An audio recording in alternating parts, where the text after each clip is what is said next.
Bam! MC is in the house. What's going on, folks? My name is Justin Garcia, also known as Master Chim, and welcome to the Warrior Stream. I'm going to wait for my alarm clock to start chiming because, unfortunately, this is just one of the things that happens every day at noon in my office. But as that goes, I might as well start talking. We got a couple things to go over today. And while I give people a moment to join, Corey, what's up, brother man? Good to see you. As you guys jump on, anybody on Facebook, just give me some feedback. Let me know that you could hear me, see me, all that good stuff. Should be good to go, but it's happened before.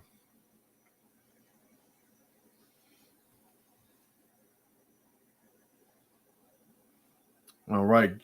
Today, the topic of today's talk. Aaron, what's up, darling? Good to see you up in Canada. The topic of today's talk is getting to the top isn't complicated. Getting to the top isn't complicated. And we're going to go over a bunch of things today that I think you guys deserve to hear. You should hear. Some of you guys probably don't want to hear it, but I'm going to go over it regardless. And whether you're watching it live or you're watching this in a replay, a lot of these things are universal. A lot of these things are not new. And I would say, unfortunately for some of you guys, a lot of them are going to remain despite what it is that I explain. So first off, I don't know if you guys noticed, but I used a different software for the thumbnail for today's live stream. And it was the first time I used Midjourney. So those of you guys that have been using Midjourney understand what that's about. You know what I'm talking about. To the rest of you, holy shit, this stuff is getting scary. Completely, just newly generated image based on a couple of prompts that I inputted. I have been using AI for some time now. I've been using ChatGPT for some time now for different applications, have been explaining a lot of these techniques and strategies to coaching students and people in my mastermind alike. But today's the first time I've used Midjourney, and it is impressive, to say the least. I was pretty taken aback by just how impressive it is. Took that image and input it into my regular graphics program and made the headline or the subhead for this show. But it is definitely a far cry in quality from the normal AI generated pics that I use. So I got a kick out of that, and I'm probably getting more of a kick out of it than the people watching this video. So let's get into what it is that we're supposed to be talking about. No, I got to go over housekeeping. MasterChim.com. If you're not on my email, get my emails. I don't think it's easily conveyed just how significant the content is on my email compared to what I put out on social media. A lot of times, admittedly, I don't have the time, nor have I implemented and set up the systems for content generation. It's not something that I am necessarily, gearing my brand toward. I don't want to be popular. I want to be effective. I don't want to be serious. I want to be sincere, right? Little Alan Watts reference there. But basically, I want to connect with as many people as I can that resonate with what it is I'm speaking about. So I try to do that tactfully. I try to do that a little bit more deliberately than somebody who's just trying to be popular. And I would say you're not going to find more of a testament to that commitment than on my email list. So if you guys have not gone to masterchim.com, you should check that out. Big Fred, what's going on? Good to see you again. So let's get into what today's talk is. So getting to the top isn't complicated. So what's the context that I want to speak about where that's concerned? Getting to the top. Well, I'm a guy that likes the ladder analogy, right? I talk about the ladder of self-power.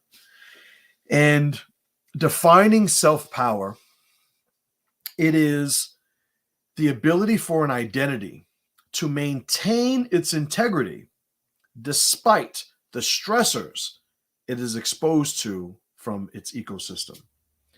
Yarn Saxon, what's up? Good to see you.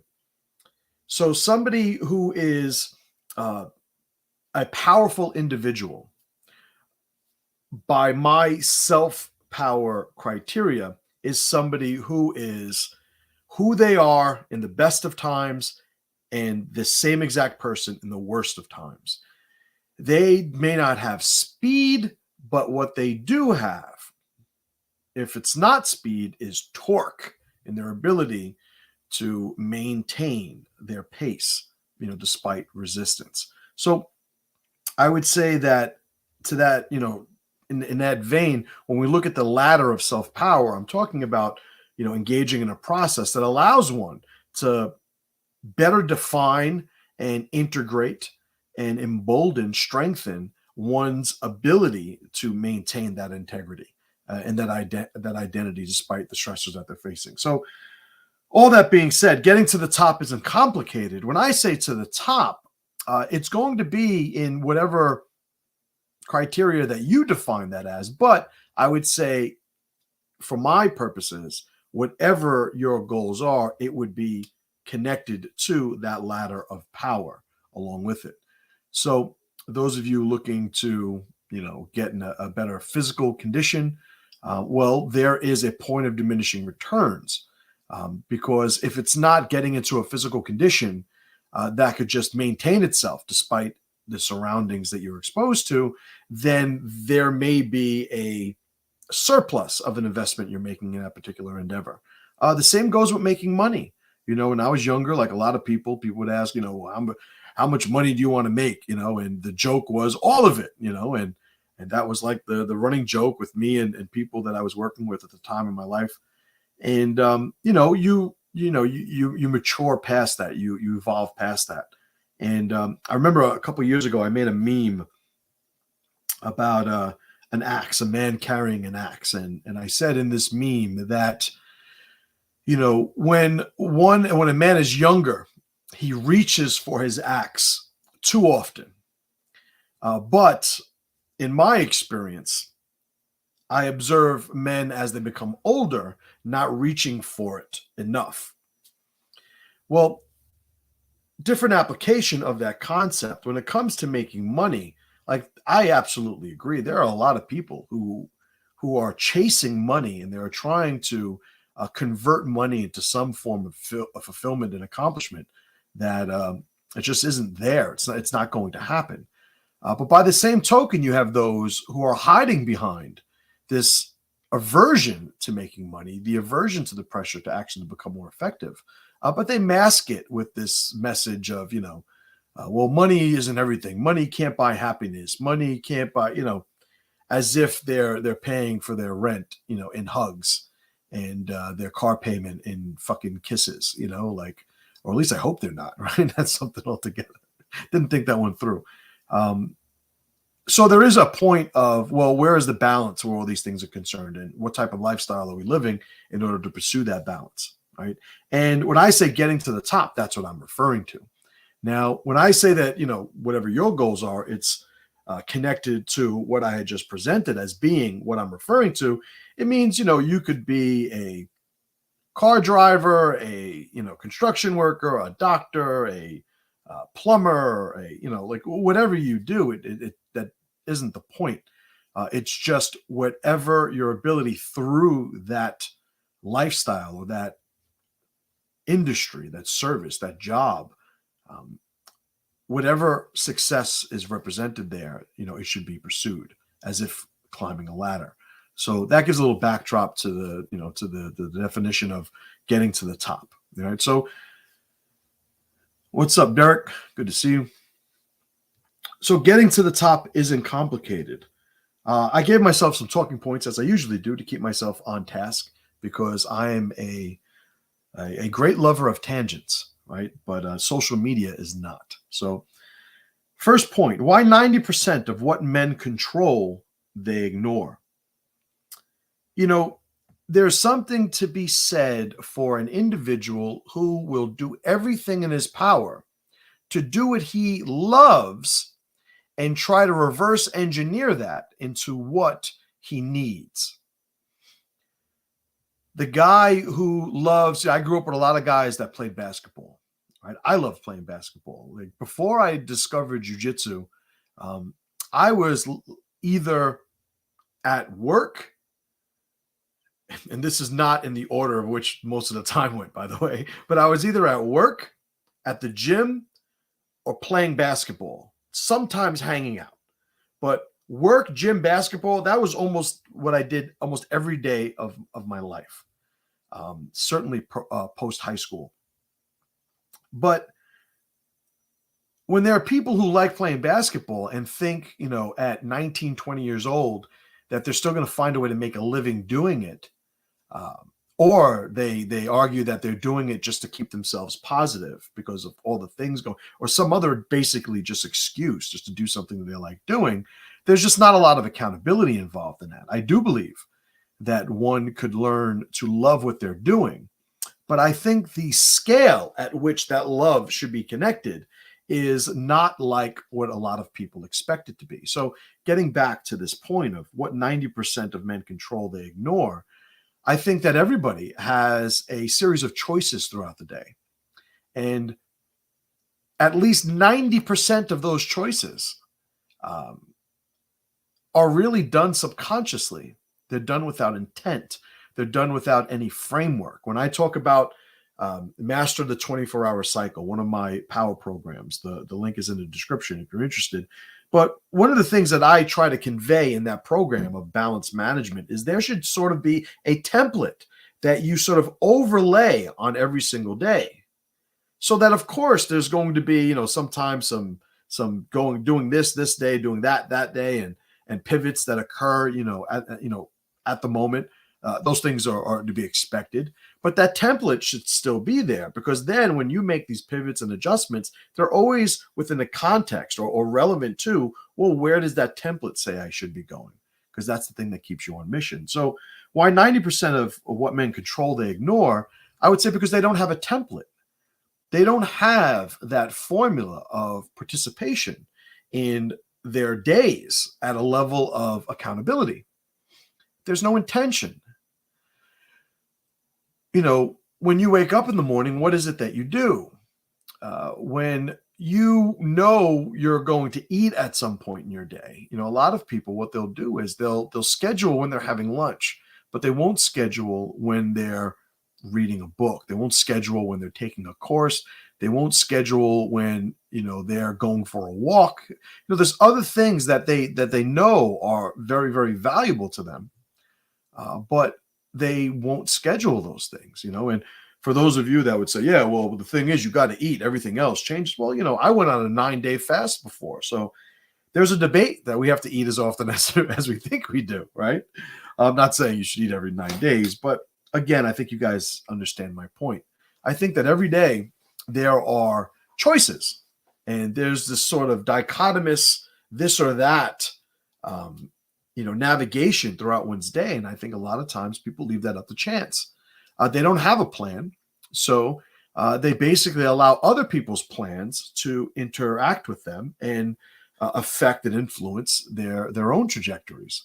It's sort of like going into a river on a raft and not really having anywhere to go, not necessarily knowing where to paddle.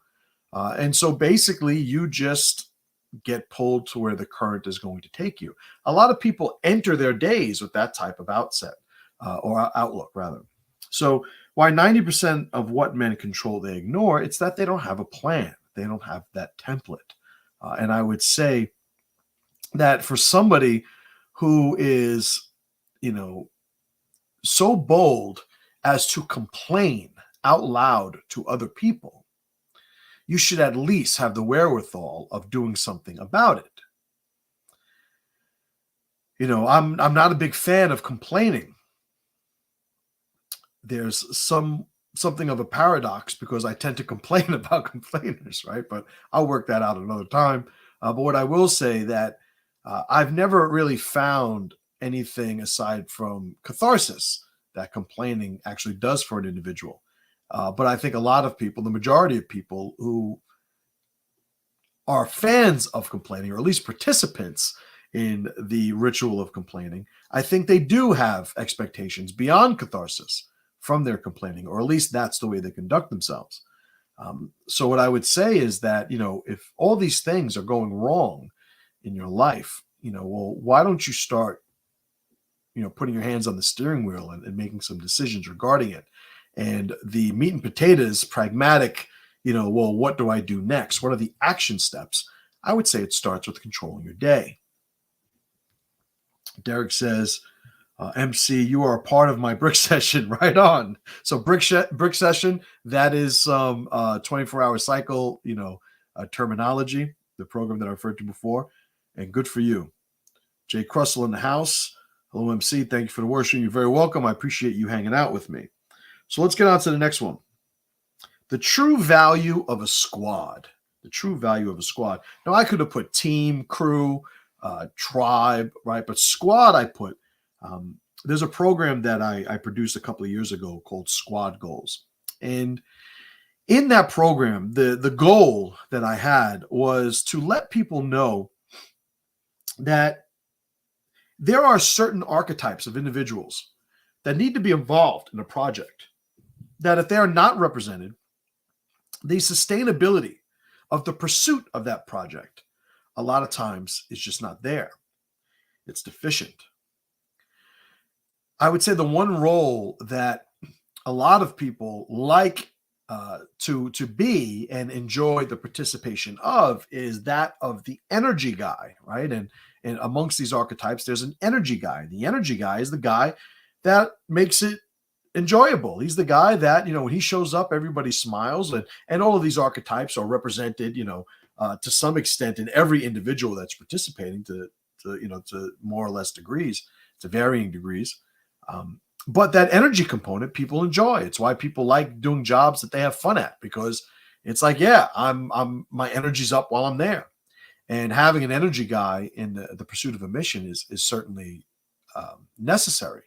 But the other roles, the ability guy, the utility guy, the people who not only know how to do the thing, but the people who have that big picture mission to keep us, on mission for our goals that exist, down the timeline.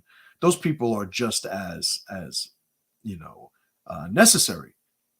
But it's hard to be really good at something that you have a good idea of, how to make it successful in a business without the energy component. So all these things are involved. But if you're talking about the value of a squad, the value of a squad is that, again, it's sustainable, right?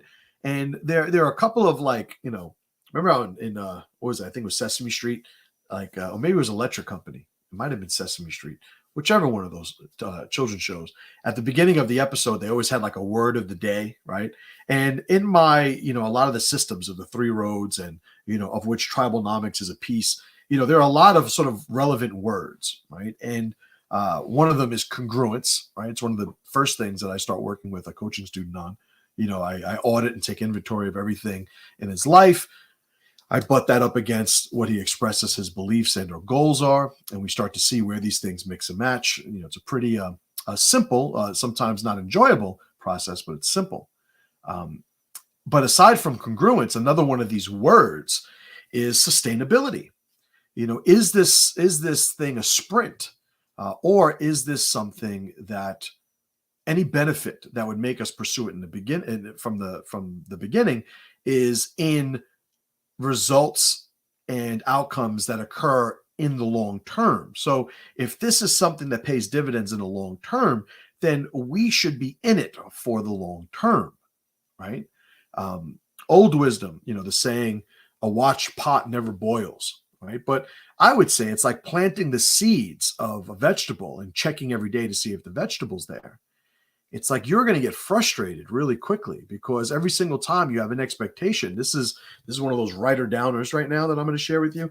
Every single time you have an expectation and you are let down, it skews your perception of what it is that you are observing, right? So if I plant a seed for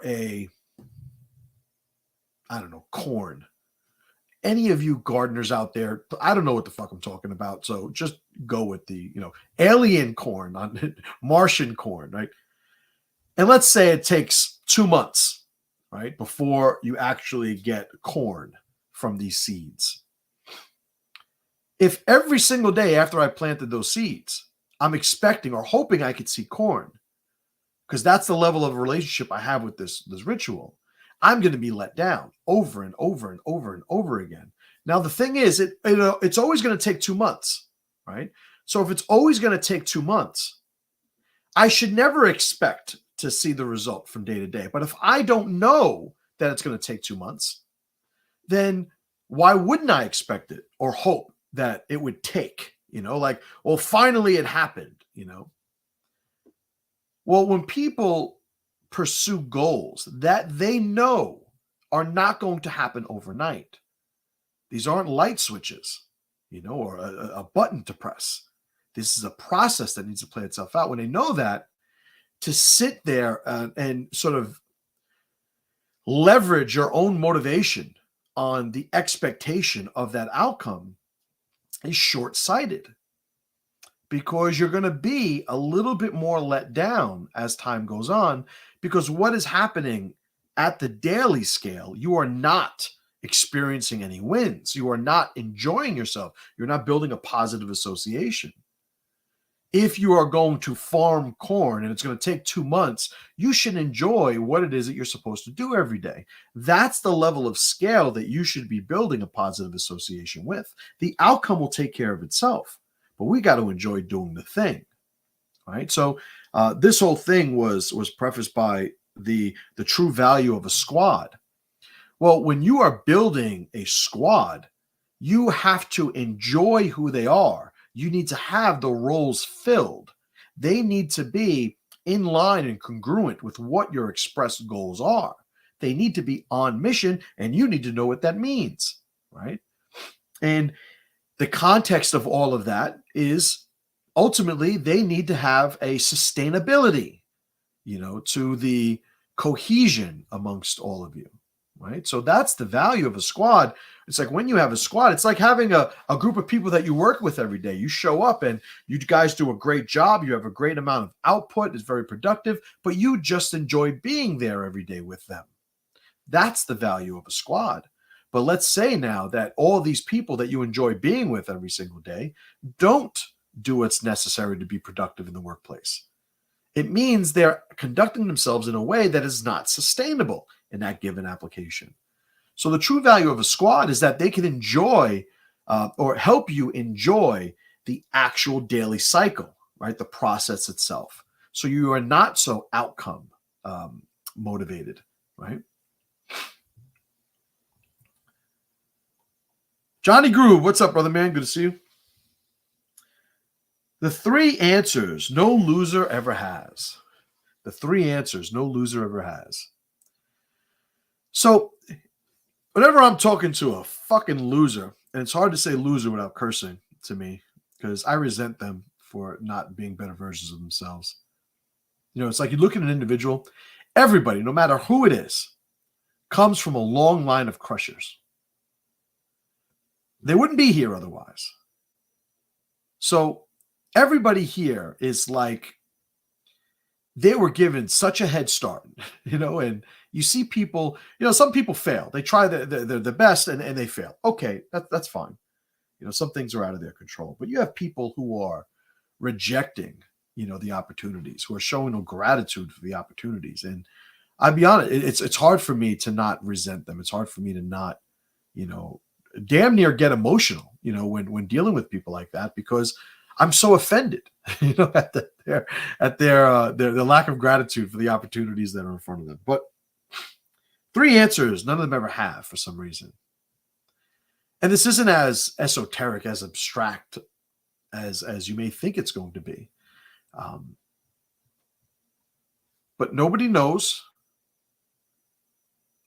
what they're doing tomorrow if they're a loser. Nobody knows what the next book they're going to read is, if they're a loser. And nobody knows. Let me say this properly. Nobody knows what success means to them. They cannot define what winning is. So sometimes, and I'm going to get a little philosophical here for a second. When people talk about faith and religion, there goes a left turn.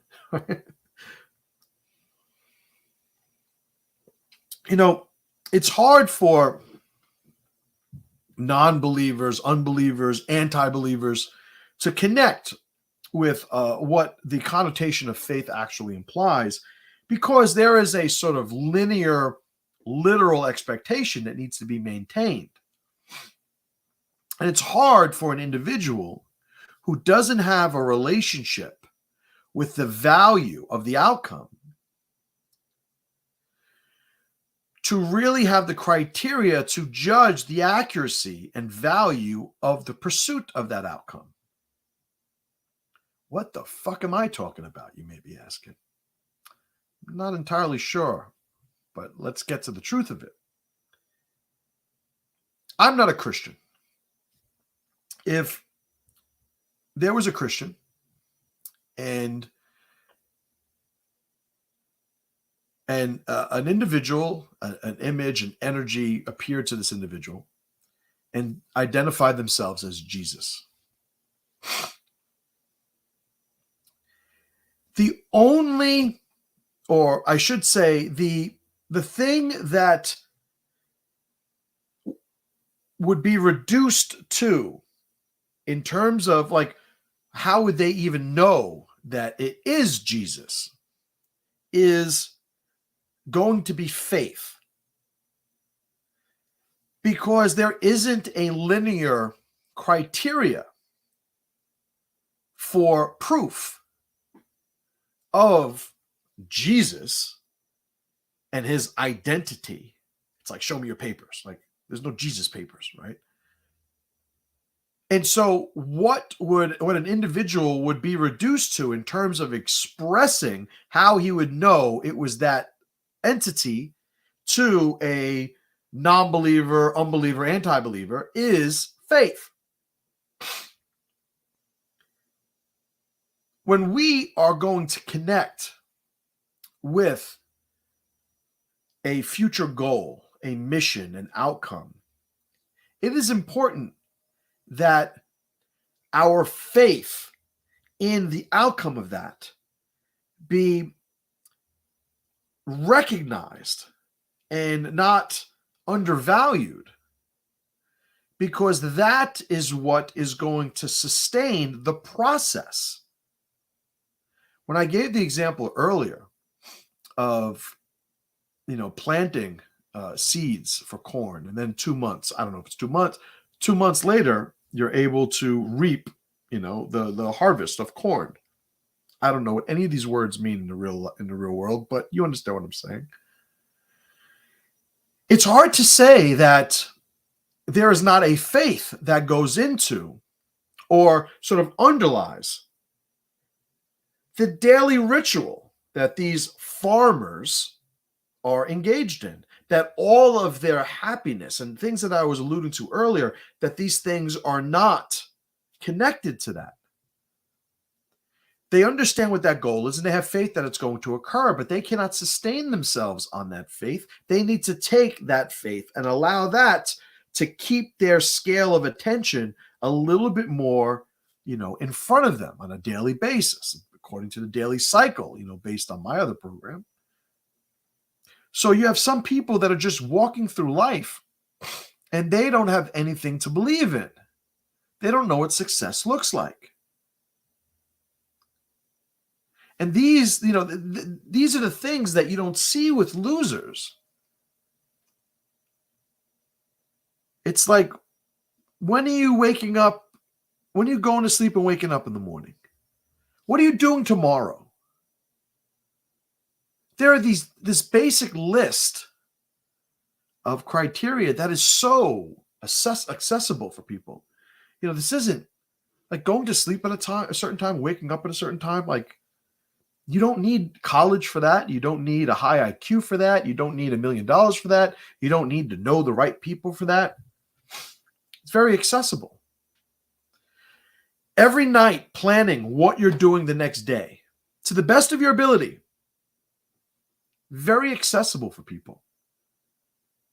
Because it takes the abstraction of what's going to happen tomorrow, and it gives you a little bit of a disconnected perspective. And the control that goes along with that, at least the influence that goes along with that. Maybe I should do this instead of that. Hey, I haven't done this in a while. Maybe I should put that in tomorrow.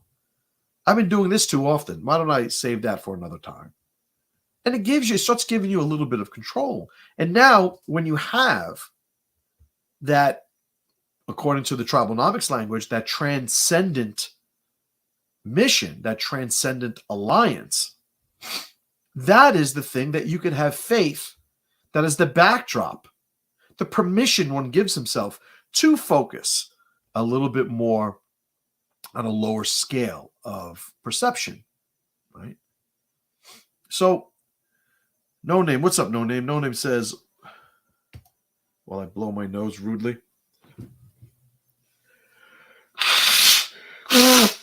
losers can't set a destination and don't even bother taking some baby steps to the crossroads to work out where to go.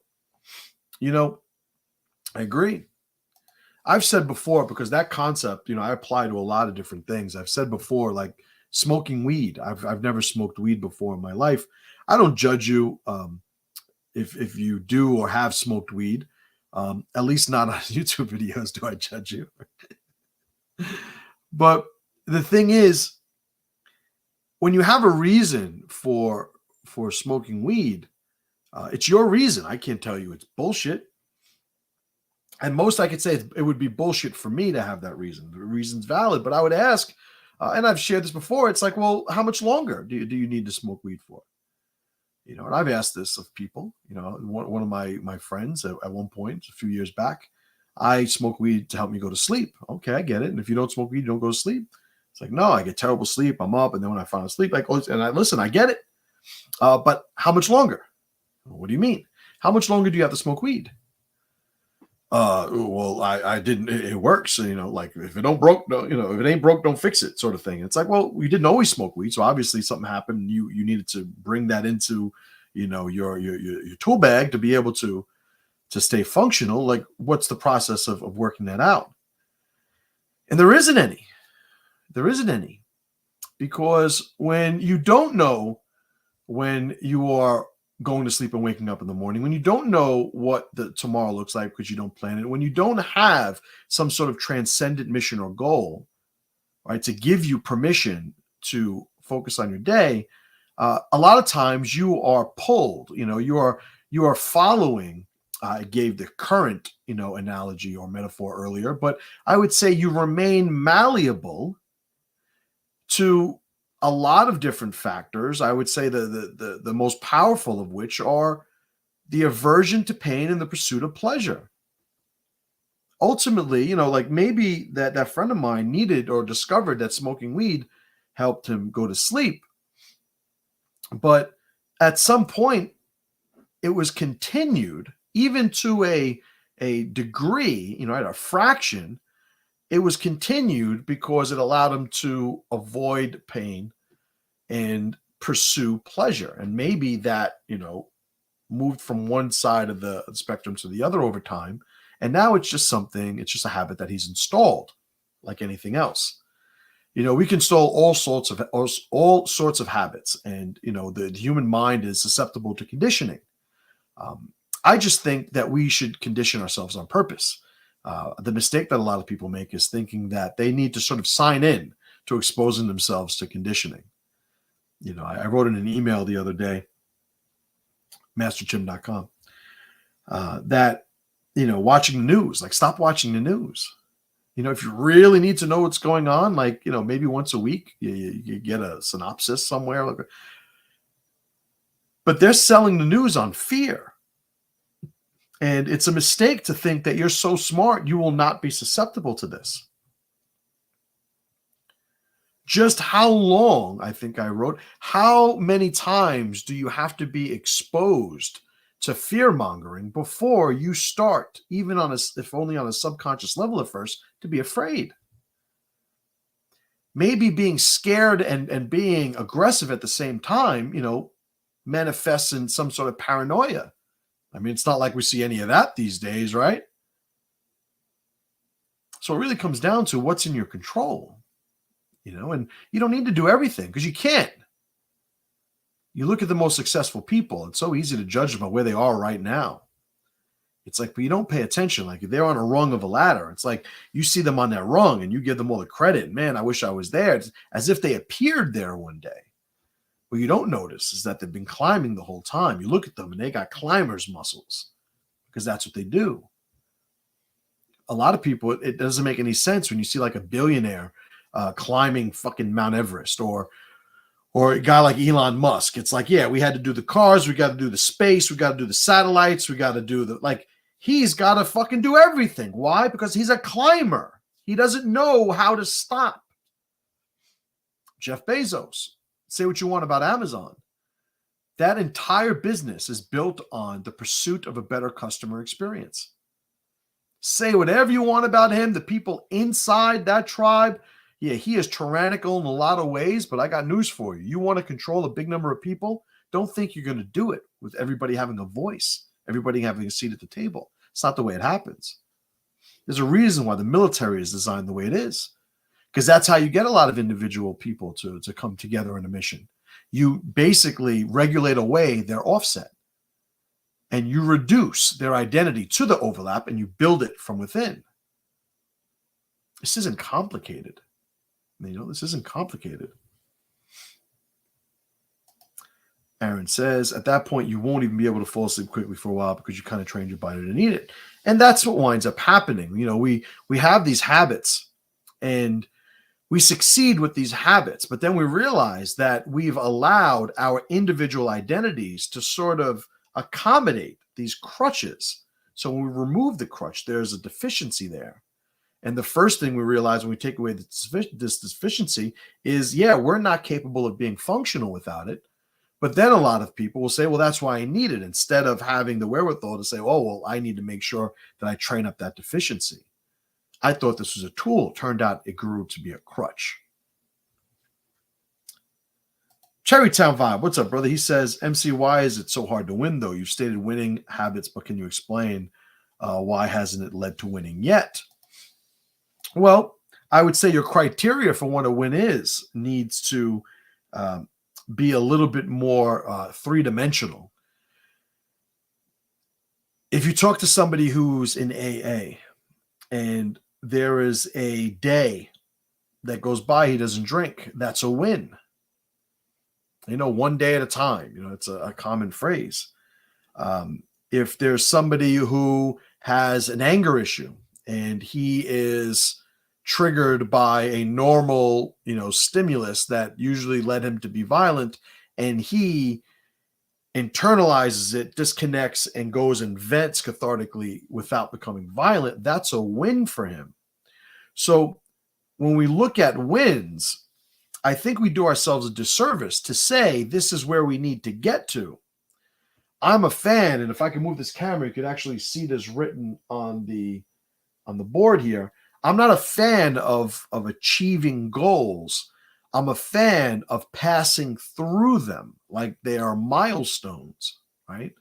So if we are climbers, to go back to that ladder analogy, winning, we could say it's every rung. We could say it's every 2 rungs, every 3 rungs, every 4 rungs.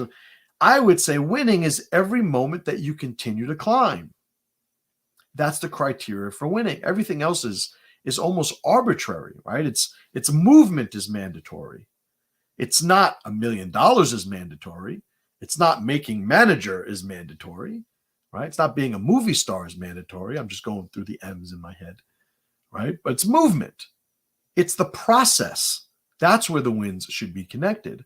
One of the things that happens in jiu-jitsu is there's the old blue belt curse. and the blue belt curse. And by the way, not new in other martial arts, they would call it the black belt curse, right?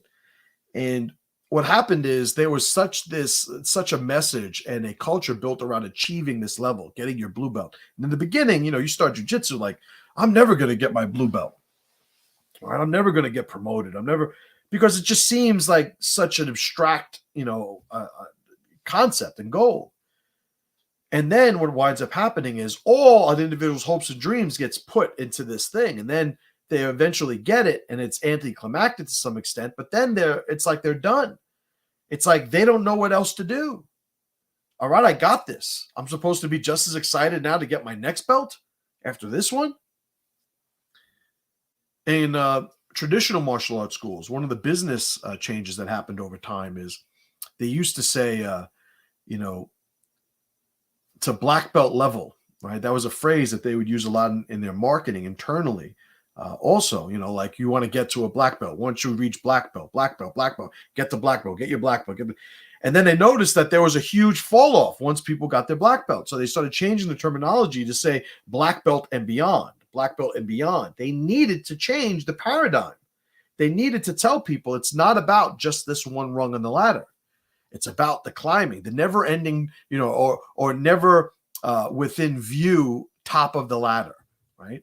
So winning to me is a daily thing. There's a reason why I made that program, Master the 24-Hour Cycle, because to me, anything and everything I will ever achieve will be a testament to my relationship with the 24-hour cycle. That's all it is. The most successful people in the world, it doesn't have to be business. It could be sports. It could be art. It could be, just family people. They got 24 hours just like we do. But you look at this, and there's a whole Jim Rohn thing on this. I don't want to take credit for it, but it's like, do you think that they have more time than we do? No, they just spend it differently. And we should pay attention to whoever represents success to you. You should look at what it is that they did to get there. And not it is what they did in terms of the accumulation of accomplishments, but also what they do at a daily level. What does their climbing look like, in a 24-hour cycle unit of time? Slime, what's up, brother man? Good to see you. Danny, what's up, big Danny? Danny writes a fucking book, Danny. Can you summarize next time? There's definitely something to be said about faith in farming. At the very least, growing helps you plan your day, gets in some hard work, strengthening your patience and problem-solving skills. And in my experience with faith, I'm guided towards areas of my life that I need to give more attention to and better with. And it's actually a pretty good share, Danny. I appreciate it. And to that point, when we start giving ourselves permission to pay attention to things at other scales, it's almost like, okay, one of my programs, I'm plugging a lot of programs today, by the way, right? So in the Alliance Trivium, there's the Self-Alliance, Tribal Alliance, and Transcendent Alliance. One of the things that the Transcendent Alliance provides for an individual is sort of permission to pursue the other two. It adds some context. Remember in the beginning of this talk, I talk about, losers. One of the things they lack is a template over their day. It's like you look at their day and it's a free-for-all. A lot of times just it's fear aversion and the pursuit of pleasure. They don't want to hurt and they want to feel good. They don't want to hurt, they want to feel good. Without that template, without those guiding principles or forces, that's what they're reduced to. They're animals, right? And the further away we move from animal status, the closer we get to basically having what amounts to that framework. I act as one of these people. I act as a representative of this school of thought. I act as a member of this faith. I act as a member of, and then what it comes down to is pragmatically, I have my Transcendent Alliance established. So it creates a framework on how I conduct myself through which I can be productive. To sort of, if anything, keep me from being reduced, keep my efforts, my days from being reduced to the avoidance of pain and the pursuit of pleasure.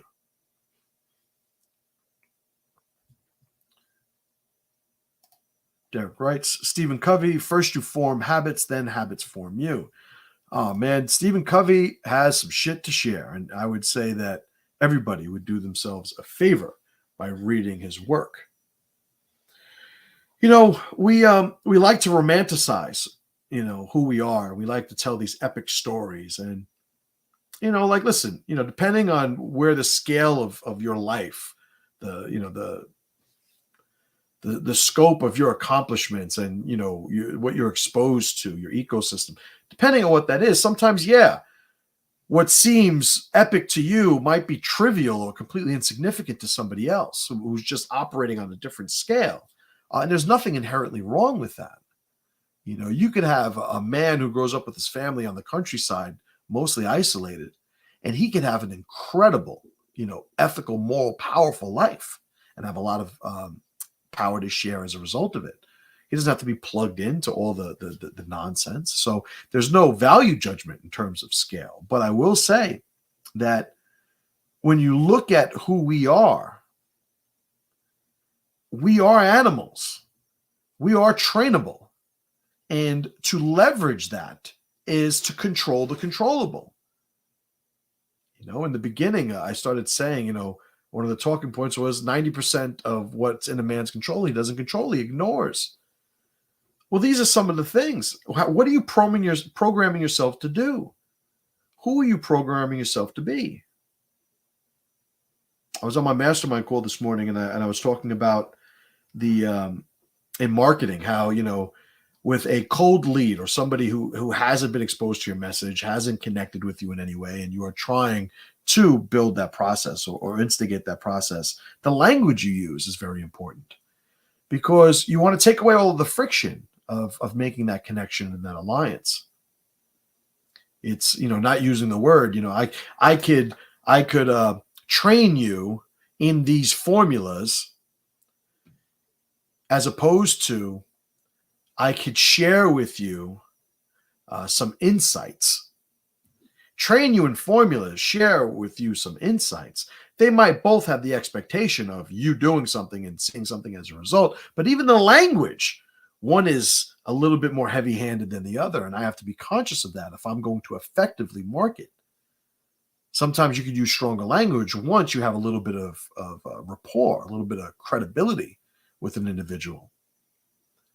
If you guys saw like some of the conversations I have with my coaching students, it's like, yeah, they trust me to be able to hear some of those things that I say and not get offended, because they understand where I'm coming from. And a lot of times they also appreciate that I'm giving them feedback that nobody in their life either is brave enough or gives a shit enough to give them, So all of these things play a role. But I will say, when it comes to establishing a habit over time, it is well within our capabilities to do so, and reiterating, whatever it is that you endeavor to become, a professional, a master at, to achieve mastery in. If you look at whoever is a representation of what you aspire to be, they got 24 hours just like you do, and how do they spend it? How do you spend yours? And yes, sometimes they could do more than you could do because of a process. They're on a rung on a ladder. But you could see where that ladder is, and you could start climbing yourself, and it's going to take some time. And you have to learn to enjoy the process. Derek, what's up, brother man? Good to see you. So, did I have any other ones? No, that was it.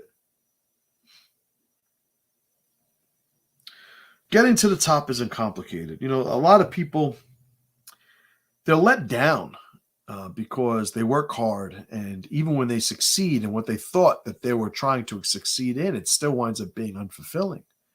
And I think at the heart of that is, people just don't understand. Like, every day is an opportunity to participate, in the development of who you are. That's not supposed to end.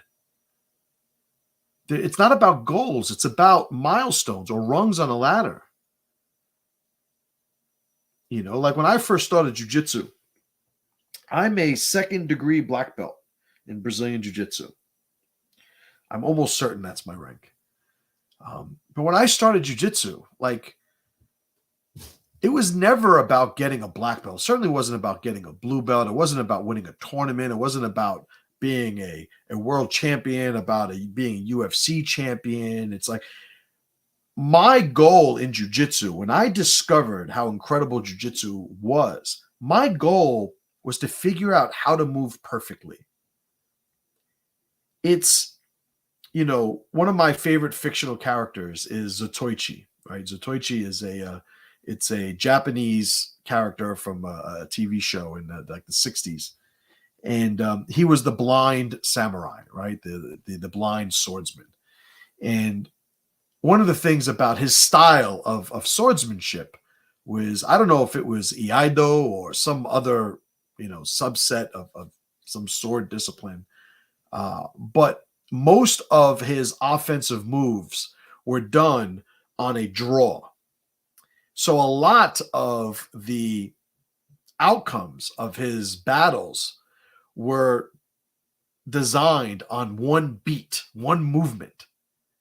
It's like boom, and then he would sheath his blade, and then you'd see, the guy drop, or the candle slide off in half, or the guy's helmet split into whatever the effect was that they added in the show. It was pretty cool, but I was always impressed by that one beat, the level of skill that you only needed one beat.